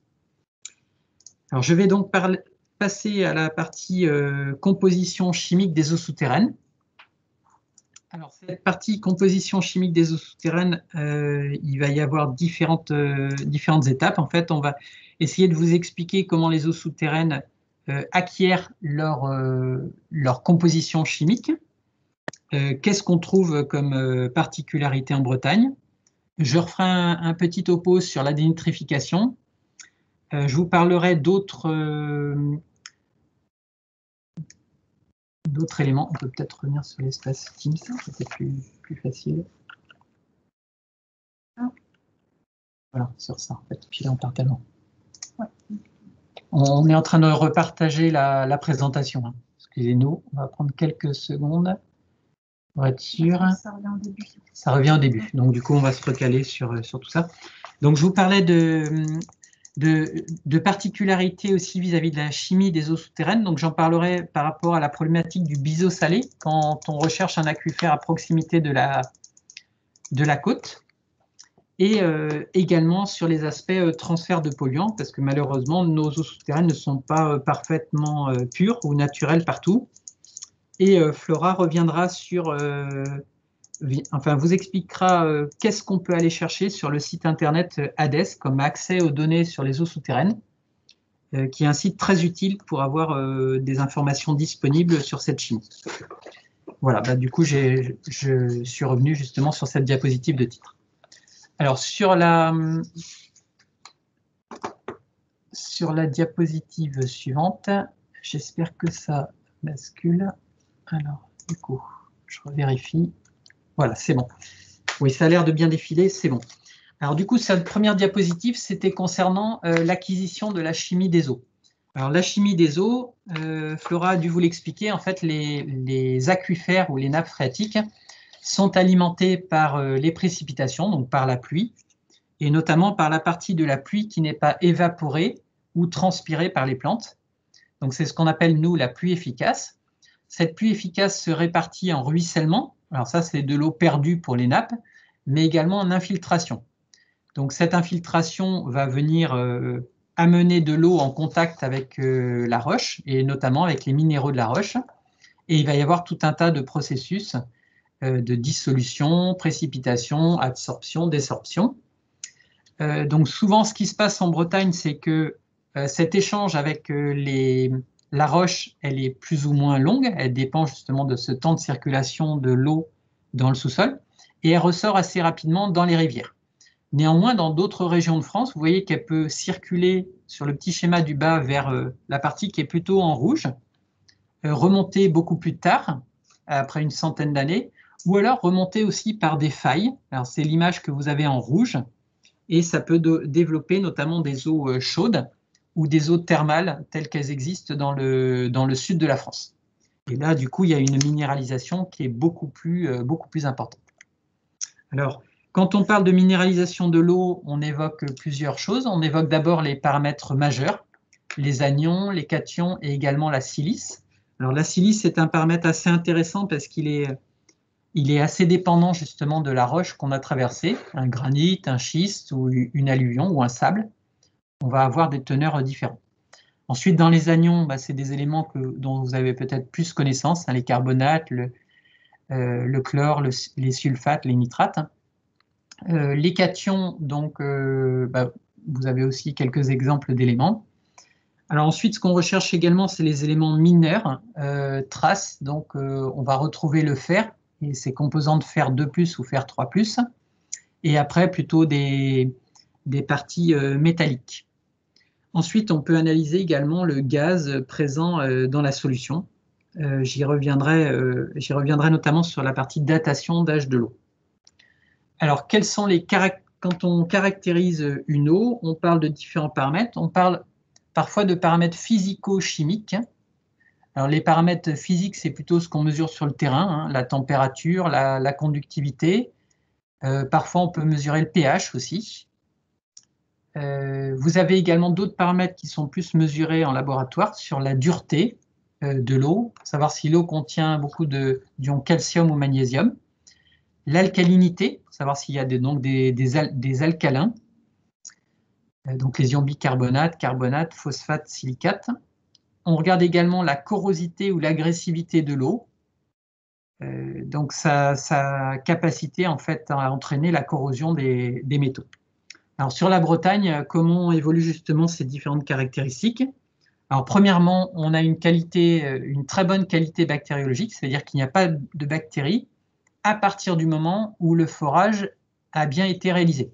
S'il est mal réalisé, je vous ai parlé tout à l'heure de phénomènes d'infiltration de l'eau depuis la surface qui peuvent amener des bactéries. Alors s'il y a des bactéries, souvent on utilise un processus de chloration qui élimine tout ce qui existe dedans. Alors, la minéralisation de l'eau bretonne est faible. Alors, je vous le disais tout à l'heure, c'est lié à son circuit de circulation dans le sous-sol qui est plus court que, par exemple, une source thermale. Donc, la conductivité varie de 100 à 400 microsiemens par centimètre. L'agressivité est marquée. On a un pH acide, plutôt douce, avec, vous voyez, une dureté de 4 à 10 degrés français. On peut rencontrer des chlorures en teneur plus importante que 20 à 40 mg par litre quand on a des problématiques de salinité à proximité du littoral. Et on a très souvent, c'est la marque de fabrique des eaux souterraines bretonnes, c'est très souvent des teneurs en fer et en manganèse. Donc le fer a une couleur plutôt rouge, un rouille, et le manganèse une couleur plutôt noire. Et du coup, ça nécessite des traitements, des petits traitements en surface. On a également des présences éventuelles de métaux, nitrates et pesticides, mais qui ont moins une origine naturelle. Alors, je reviens sur la dénitrification. Ça va permettre peut-être de répondre de répondre un petit peu plus par cette illustration à la question qui m'a été posée tout à l'heure. Alors ça, c'est pas l'exemple de Ploudaniel, c'est un autre exemple sur lequel on a beaucoup travaillé d'un point de vue recherche avec notamment le Sémagref. Là, c'est un site dans le Morbihan, sur la commune de Nézin. Et sur cette commune de Nézin, vous voyez qu'on avait vous avez ici une coupe de sol entre un plateau et une vallée avec la rivière. On était plutôt sur un aquifère schisteux. Et dans ces schistes, il y avait également beaucoup de pyrites. Alors, on retrouve différents niveaux dans l'aquifère. Vous voyez différents trous qui correspondent soit à des puits, soit à des forages, plus ou moins profonds. Et c'est dans ces forages qu'on a mesuré les concentrations en nitrate, en sulfate, et où on a vu cette évolution inversée entre des nitrates qui avaient une teneur qui diminuait au fur et à mesure qu'on allait en profondeur, et des sulfates qui augmentaient au fur et à mesure qu'on allait en profondeur. Et on a défini en fait des indices de dénitrification liés à ces bactéries et à la pyrite qui étaient plus liés qui étaient liés à tous ces éléments-là. Et donc, les paramètres qu'on s'est fixés, c'est qu'en dessous de 6 mg par litre de nitrate et au-dessus de 0,8 mg par litre de fer, c'était des indices flagrants de réaction de dénitrification en sous-sol. Alors, juste un petit mot pour dire que cette dénitrification, maintenant, les chercheurs arrivent également à la caractériser grâce à certains minéraux présents dans les roches, notamment les micas. Donc, c'est des minéraux noirs qu'on peut retrouver dans des granites. Alors, si vous voulez en savoir plus et que vous êtes passionné par ces éléments-là ou tout simplement curieux, on a réalisé 2 articles dans le CIGES. Il y a un article, le premier, qu'est-ce que la dénitrification? Vous retrouverez des éléments tels que je viens de vous l'évoquer. Et le second va beaucoup plus dans le détail avec ses aspects questions de recherche et nouvelles découvertes sur la dénitrification en Bretagne. Alors ensuite, un autre point, une autre particularité sur la chimie de l'eau, c'est qu'est-ce qui se passe à proximité du littoral.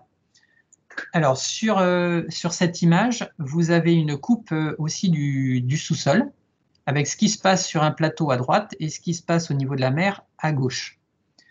Alors, à proximité du littoral, en fait, l'eau douce, elle va avoir tendance à flotter au-dessus de l'eau salée et le contact entre les deux va prendre la forme d'un biseau. C'est pour ça qu'on parle souvent du biseau salé. Et la forme de ce biseau va suivre la loi de Gibbon-Herzberg, qui est liée en fait à la différence entre la densité de l'eau salée et de l'eau douce. Alors, c'est bien beau de vous dire ça, mais c'est mieux de prendre un exemple. Donc, un exemple, c'est qu'en fait, il va falloir, ce qui va nous intéresser quand on va faire un forage, c'est d'avoir une estimation de à quelle profondeur se situe ce contact entre l'eau douce et l'eau salée. Donc, ce qu'on va regarder, en fait, c'est la hauteur H, qui va être la profondeur de ce contact par rapport au niveau de la mer. Ensuite, on va regarder également le paramètre petit h, qui va être l'altitude du toit de la nappe, donc c'est-à-dire l'altitude de la profondeur de la nappe phréatique moins la cote du zéro de la mer. Et donc, ce qui se passe, c'est qu'il y a une relation entre ces 2 paramètres qui est grand H égale 40 fois petit h. Donc ça, c'est la théorie et c'est un élément très intéressant à caractériser quand on fait un forage à proximité du littoral. Alors, je vais vous montrer pourquoi. À gauche, vous avez, donc sur les 2 exemples-là, en fait, vous avez un forage qui a été réalisé à une altitude d'environ 30 mètres en cote NGF. Et dedans, dans ce forage, on vient prélever de l'eau. Donc, quand on vient prélever de l'eau, il y a une dépression qui se forme. et le niveau naturel de la nappe descend sous la forme un peu d'un cône inversé. Et donc, qu'est-ce qui se passe en fait? C'est que ici, sur ce forage, il faut savoir que quand on fait descendre le niveau de la nappe de 1 mètre, le contact du biseau salé remonte de 40 mètres. Alors, à gauche de l'image, vous avez un forage qui est bien fait, qui est bien respectueux, on va dire, de l'environnement et de ce risque d'intrusion du biseau salé. Vous voyez que le niveau de la mer, enfin de l'eau douce, de l'eau salée remonte, mais ne vient pas directement dans le forage. Ce qui n'est pas le cas à droite de l'image. À droite de l'image, vous voyez qu'on a pompé tellement fort dans le forage que ce contact entre l'eau douce et l'eau salée est remonté et est venu remplir le forage. Donc après, ce phénomène que l'on voit là, c'est-à-dire le remplissage du forage avec de l'eau salée, est un phénomène quasiment irréversible. Et donc une fois que le forage s'est rempli d'eau de mer, il y aura de l'eau de mer tout le temps. Et ce qui est encore plus gênant, c'est qu'on vient également polluer les forages qui existent aux alentours. Alors, si vous êtes intéressé également sur cette thématique, sachez que le BRGM a mené une étude sur la sensibilité des aquifères côtiers bretons aux intrusions salines, et vous pourrez en savoir plus en cliquant sur le lien en bas de l'écran. Alors, autre point sur la partie transfert de polluants. Donc malheureusement, en fait, il peut y avoir localement des phénomènes de pollution dans les eaux souterraines, et donc on est amené à traiter toutes ces pollutions. Alors ces pollutions, ça va dépendre en fait du comportement dans le temps et dans l'espace du polluant. Alors le polluant, on va regarder qu'est-ce que c'est comme type de polluant. Est-ce que c'est un polluant inorganique type des métaux, du nitrate ou du phosphate, ou alors organique, plus sous la forme d'hydrocarbures. Et on va regarder un peu quelles sont ses propriétés, sa viscosité, sa volatilité, sa solubilité, sa persistance. Ensuite, il va falloir regarder aussi comment se comporte le milieu souterrain. Est-ce qu'il fait circuler l'eau souterraine rapidement ou pas rapidement? Est-ce qu'il y a des vides à l'intérieur sur lesquels le polluant peut venir se bloquer? Et quel est son état d'équilibre d'oxydoréduction pour savoir comment l'eau souterraine va réagir avec ce polluant.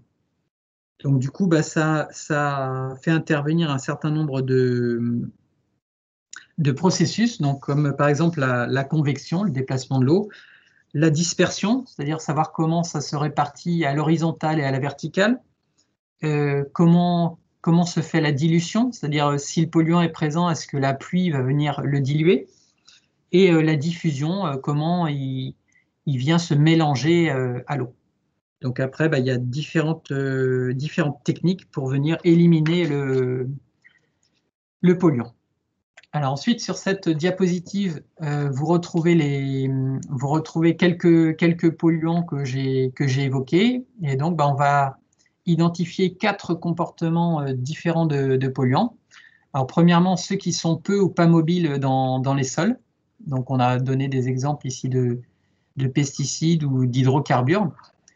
Ils sont persistants et il y a une pollution des sols en surface. Alors ce qui est assez gênant, c'est c'est assez stagnant, et donc c'est des pollutions qui vont être beaucoup plus de temps à se résorber. Ensuite, il y a les polluants qui viennent se mélanger à l'eau, qui sont très mobiles. Et donc là, ça vient polluer l'eau et ça circule également dans l'eau. Et après, il y a une zone très particulière qui est alors la zone saturée, c'est la zone qui est située dans l'aquifère où la roche est saturée d'eau. Mais il y a également une zone qui est au-dessus, qui est la zone non saturée, une partie qui est un peu plus avec de l'air dans les vides de la roche, ou qui n'est pas remplie d'eau. Et dans cette zone-là, en fait, il peut y avoir également des polluants, et à la faveur de la remontée de la nappe phréatique, la nappe peut venir se repolluer à nouveau. Alors ensuite, il y a les produits qui ne se mélangent pas à l'eau et qui restent à la surface, en phase flottante, donc type de l'essence ou du gasoil. Donc là, c'est un peu plus particulier, on peut venir les pomper parce qu'en fait, ça ne se mélange pas. Donc en créant un pompage, et donc le polluant va venir se concentrer en bas du cône de rabattement. et on va pouvoir venir prélever la partie émergente. Et ensuite, donc, il y en a d'autres qui ne se mélangent pas et qui peuvent se répartir dans tout l'aquifère. Alors, vous voyez une image en bas, alors qui est pas très grande, mais vous pouvez imaginer donc en jaune la partie non saturée, c'est-à-dire entre le sol et la surface de la nappe phréatique. Donc là, il y a plutôt une diffusion qu'on va appeler gazeuse ou en flottaison. Et ensuite, suivant le sens de circulation de l'eau, dans la partie saturée de l'aquifère, le polluant peut aussi se répartir, se diffuser. C'est aussi pour ça, tout à l'heure, qu'on parlait de piézomètre. Dans le cas d'une pollution de cette façon-là, ça sera intéressant de savoir ce qui se passe à gauche de l'image et à droite de l'image pour voir comment le polluant se diffuse. Donc, quand il y a une problématique de transfert de polluants, il faut évidemment maîtriser la source de pollution, savoir d'où vient la pollution, qu'est-ce qui pollue, identifier le milieu souterrain, savoir mieux le caractériser, et puis savoir par où il circule, par l'eau, par le sol, par l'air. Ensuite, du coup, on fait un certain nombre de diagnostics, on fait des mesures sur le terrain, des prélèvements d'eau souterraine, mais aussi de gaz. On fait aussi tout un tas de petits trous, des piézomètres, pour aussi voir un petit peu comment ça évolue et où se situe le panache de pollution. Voilà, alors j'en terminerai cette présentation, cette partie de présentation sur la chimie de l'eau avec un point particulier sur la datation de l'âge de l'eau. Alors, on peut également dater l'âge de l'eau souterraine. Vous avez peut-être entendu parler notamment du tritium. Donc, le tritium, c'était plus lié à l'accident de Tchernobyl, où ça a dégagé en fait un certain nombre de gaz dans l'atmosphère qui s'est retrouvé aussi dans les eaux souterraines. Alors, dans les années 2000, en fait, le BRGM a co-encadré une thèse avec l'Université de Rennes, et cette thèse s'est plutôt intéressée à d'autres éléments gazeux qu'on appelle les CFC, les chlorofluorocarbones, et également les SF6. Alors, vous avez une courbe en bas à droite qui représente l'évolution de ces composés dans l'atmosphère, notamment depuis 1960 jusqu'à l'année 2020, jusqu'à aujourd'hui. Donc, ces gaz-là, juste pour vous indiquer, c'est qu'à un moment, en fait, on voyait sur certaines bonbonnes de gaz protègent la couche d'ozone. Donc, c'est le moment où on s'est rendu compte que ces gaz étaient nocifs, notamment pour la couche d'ozone. Donc, du coup, on a arrêté leur production. Et c'est pour ça que vous voyez que les courbes, désormais, elles ont plutôt une tendance à la baisse. Alors, comment on s'y prend? On prélève l'eau et on regarde à quel moment on se situe sur cette courbe grâce à ces 4 marqueurs. Et ces 4 marqueurs permettent d'arriver à converger sur une année. Et cette année nous donne, en fait, l'âge de l'eau du point de vue, en fait, de l'âge à laquelle l'eau s'est infiltrée dans le sous-sol. Alors, c'est pour ça que c'est difficile de parler d'un âge de l'eau. En fait, c'est plutôt parce que quand on parle d'un prélèvement dans un forage, c'est souvent un mélange de plusieurs âges de l'eau. Donc, ce qu'on va analyser à un moment donné, c'est une moyenne de tous les circuits de l'eau souterraine depuis la période d'infiltration. Voilà, et donc ça donne des résultats assez intéressants sur les 60 dernières années. Donc, sachant que c'est une technique assez récente maintenant, qui est assez routinière et qui est assez intéressante. Voilà, je vais te passer la parole pour la suite. Donc, on change de présentateur. Excusez-nous 2 secondes et on prend le relais.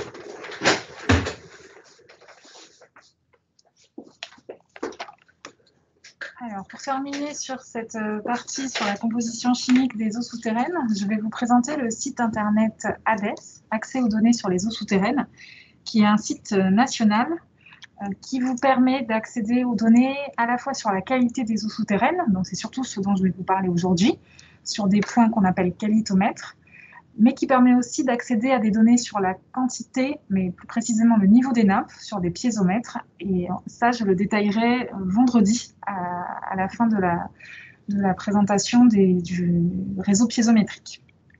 Donc, vous avez ici l'adresse du site internet et la page d'accueil du site ADES. Donc, c'est un site qui a été remis à jour assez récemment Il y a une ancienne version qui était beaucoup moins ergonomique, mais voilà, là, il y a une version plus récente qui possède maintenant un visualiseur cartographique et puis des possibilités de présentation de données valorisées et pas seulement des données brutes, pour ceux qui connaissaient l'ancien site. Alors, le site ADES, il est né du constat de la multiplicité d'acteurs qui possèdent des données qualité et quantité sur les eaux souterraines. Multiples producteurs de données, donc sur la qualité des eaux souterraines, par exemple, ça va être les agences de l'eau qui font le suivi de la qualité dans le cadre de la directive cadre sur l'eau, mais aussi l'agence régionale de santé qui fait un suivi du contrôle sanitaire sur les forages d'eau potable et qui a donc des données disponibles sur la qualité des eaux souterraines. Sur les niveaux piézométriques, au BRGM, on est chargé du suivi national du niveau des nappes, mais il y a également des conseils départementaux ou certaines régions qui également ont leur propre suivi, qui peuvent être bancarisés sur le site ADES. L'idée, c'est de pouvoir mettre à disposition toutes ces données pour les différents utilisateurs, qu'ils soient organismes d'État, collectivités, syndicats d'eau ou bureaux d'études universitaires. Donc, ce site ADES, il y a un accès grand public pour tous, mais également un accès réservé aux professionnels de l'eau, un accès authentifié. Vous pouvez créer un compte et avoir accès à certaines informations qui ne sont pas publiques, notamment la position la localisation précise des captages d'eau potable, qui n'est pas diffusée au grand public, notamment en raison du plan Vigipirate. Donc, sur ce site, il y a deux accès, une recherche avec un accès simplifié et puis un mode avancé qui vous permet d'aller un petit peu avec des critères un peu plus précis. Vous pouvez rechercher des niveaux d'eau ou des informations de qualité de l'eau par division administrative, par point d'eau, notamment si vous connaissez le code BSS que je vous ai présenté tout à l'heure, mais aussi par région. Voilà, différents types de recherches possibles. Donc, ici, le mode simplifié, vous voulez un niveau d'eau sur une commune, vous tapez le nom de la commune et vous vérifiez s'il y a un niveau d'eau, si un piézomètre existe ou pas. Même chose pour les données qualité. Vous avez un visualiseur qui vous indique où sont les points. Le mode de recherche avancé, vous allez avoir davantage de critères, par masse d'eau souterraine par exemple, par entité hydrogéologique, par réseau. Donc voilà, à la fois pour le niveau d'eau ou pour la qualité de l'eau. Vous pouvez aussi indiquer un paramètre. Par exemple, si vous voulez chercher les teneurs en nitrate sur tous les qualitomètres d'un département, c'est par ce biais-là que vous pouvez le faire et vous pouvez avoir accès à l'ensemble des analyses. Quand vous faites une recherche, vous accédez à un tableau ou une carte. En fait, il y a des onglets au-dessus du tableau qui vous permettent de basculer entre la liste des points d'eau et la carte des points d'eau. Dans le tableau, vous avez des informations sur la commune, le département, le nombre de mesures et surtout la date de début et de fin des mesures. Ça, c'est assez intéressant si vous cherchez notamment des données récentes. Il y a possibilité de filtrer par commune, par exemple. Vous pouvez exporter toutes les données sélectionnées, donc ça va vous donner un export Excel de toutes les analyses d'eau réalisées sur ces points d'eau. Vous pouvez également, en cliquant sur la flèche à côté d'un point d'eau, avoir un accès direct à des graphiques, à des tableaux de données ou à des statistiques. Ce que je vous expliquais tout à l'heure, c'est qu'en mode non authentifié, le positionnement des qualitomètres va se faire au niveau du centroïde des communes et vous n'aurez pas la localisation précise en raison du plan Vigipirate. Les piézomètres, en revanche, sont moins stratégiques puisqu'ils ne servent pas à l'alimentation en eau potable. Donc, eux seront localisés précisément, quel que soit votre mode d'accès au site, en mode authentifié ou en mode normal. Voici un exemple de graphique que vous pouvez obtenir sur ADES, sur un point d'eau. Vous pouvez choisir deux paramètres chimiques et regarder la courbe d'évolution. Donc, vous avez ici en vert les chlorures et en bleu les nitrates. Et donc, vous pouvez choisir l'ensemble des paramètres qui sont disponibles sur ce point d'eau. Vous avez donc sous forme de graphique, mais tout en haut, vous pouvez basculer entre différents onglets. Vous avez également un tableau de données où vous aurez la liste de toutes les analyses effectuées, mais aussi des statistiques où vous aurez minimum, maximum et moyenne pour chacun des paramètres sur l'ensemble de la période de mesure.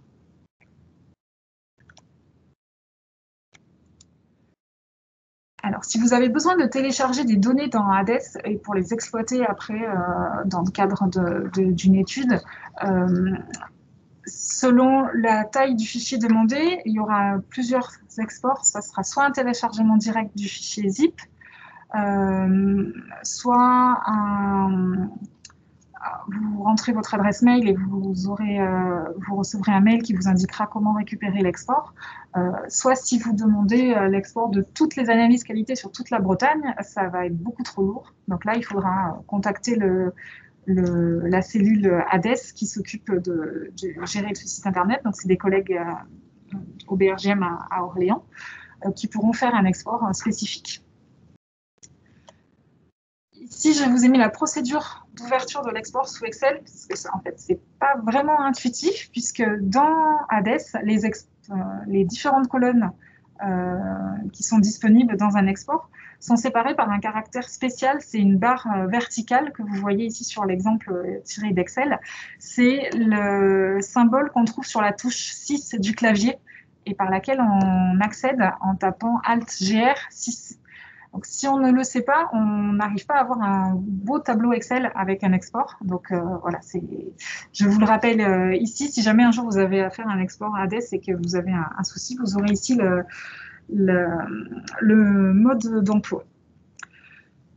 Comme je vous le disais, il y a un accès authentifié pour les professionnels de l'eau. Vous pouvez demander à créer un compte, donc avec votre adresse mail et un mot de passe, qui va vous permettre d'accéder à certaines données qui ne sont pas publiques, donc la position des captages d'eau potable par exemple, mais aussi des données particulières, donc l'accès au référentiel des captages AEP, la liste des captages d'eau potable souterrains, qui est issu d'un travail de recoupement entre les bases de l'ARS, donc la base nationale CISO, et la base de données, la banque de données du sous-sol, la BSS. On a fait un lien entre ces deux bases. Et donc, ce lien et l'ensemble des captages d'eau potable, quel que soit leur état, donc abandonné ou en service, peut être accessible en mode authentifié sur le site internet HADES. Il y a également d'autres nouvelles fonctionnalités. Vous pouvez enregistrer des recherches si vous êtes intéressé par certains points sur votre territoire, par exemple. Vous pouvez enregistrer des listes et accéder aux données sur ces points directement sans avoir à refaire votre recherche à chaque fois que vous consultez le site HADES. Voilà, la possibilité de créer des listes personnalisées. Il faut savoir que les données qui sont sur le site HADES, hormis celles qui sont accessibles en mode authentifié, mais les données publiques vont être également accessibles à partir du site CIGES Bretagne, dont je vous ai parlé tout à l'heure. Quand vous faites une recherche sur l'espace cartographique, vous pouvez afficher les qualitomètres, donc les points qui sont dans HADES et qui ont des données qualité. Et avec le bouton d'information, vous basculerez directement sur la fiche HADES du point d'eau et vous retrouverez les graphiques, qualité notamment. Quand vous faites aussi une recherche avec un code BSS, si vous avez connaissance d'un point sur lequel il y a des données qualité, si vous faites une recherche dans le CIGES Bretagne, vous accéderez également à la fiche HADES. En fait, l'idée du CIGES, c'était d'éviter d'aller sur de multiples sites et en passant par un seul site, basculer vers les sites d'information. Donc voilà pour une présentation rapide d'HADES. On y reviendra vendredi pour ceux qui assisteront à la suite de la webconférence. Quand on vous présentera les données du réseau piézométrique, on vous montrera comment accéder aux données quantité sur le site HADES et également via le CIGES Bretagne. Voilà, nous avons terminé pour cette deuxième webconférence en deux parties sur l'exploitation des eaux souterraines et puis la composition chimique des eaux souterraines. Si vous avez des questions, n'hésitez pas à les poser de vive voix ou par chat, comme vous préférez.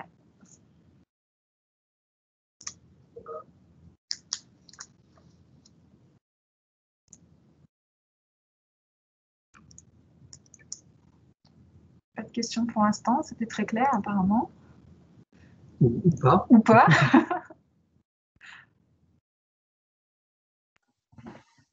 S'il n'y a pas de questions, du coup, je vous laisse le temps aussi d'y réfléchir. J'en profite, Flora et Bruno, je veux bien que vous m'envoyiez votre diaporama. Comme ça, je le transmettrai à tous. L'enregistrement, si ça a bien marché aussi. Comme ça, je ferai le petit montage. Et de toute façon, donc je rappelle, la prochaine et dernière partie de la formation souterraine aura lieu vendredi à la même heure. Je pense qu'on utilisera Teams, si vous êtes d'accord.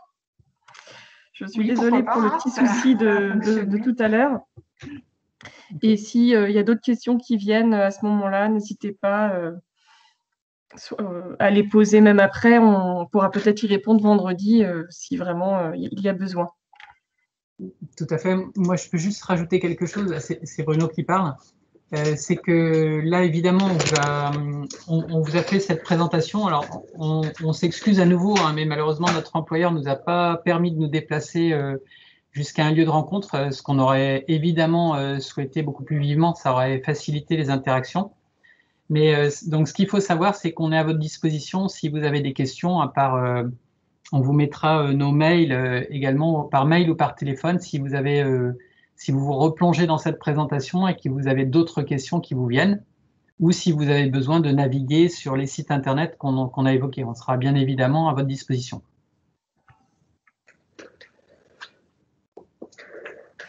Je vous propose de clôturer puisqu'il n'y a pas l'air d'avoir d'autres questions. Je vous remercie et je vous dis du coup à vendredi. Très bien. Merci à tous et à vendredi. Oui, Bonne merci. journée à tous, merci. Bonne journée, au revoir.